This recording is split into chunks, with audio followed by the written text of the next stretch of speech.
Panginoon, gawin mo akong mas malakas ngayon. Lord, gawin mo akong mas malakas sa araw na ito. Bigyan mo ako ng malakas na faith dahil sa mga nangyayari ngayon sa aking buhay. Alam kong di ako dapat nakatingin sa mga mabibigat na problemang ito at sa iyo ako dapat nakafocus. Ilagay mo sa aking puso at isipan ang iyong pagmamahal at pag-aalaga.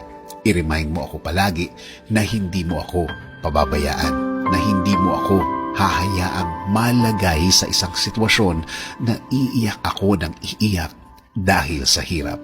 Alam kong babaguhin mo ang bawat araw ko. Alam kong ang lahat ng ito ay hindi magtatagal, magbabago at magbabago ito. At hindi mo hahayaan ako, Lord, na mawalan ng loob sa mga araw na darating. Alam ko na lagi mo akong i-guide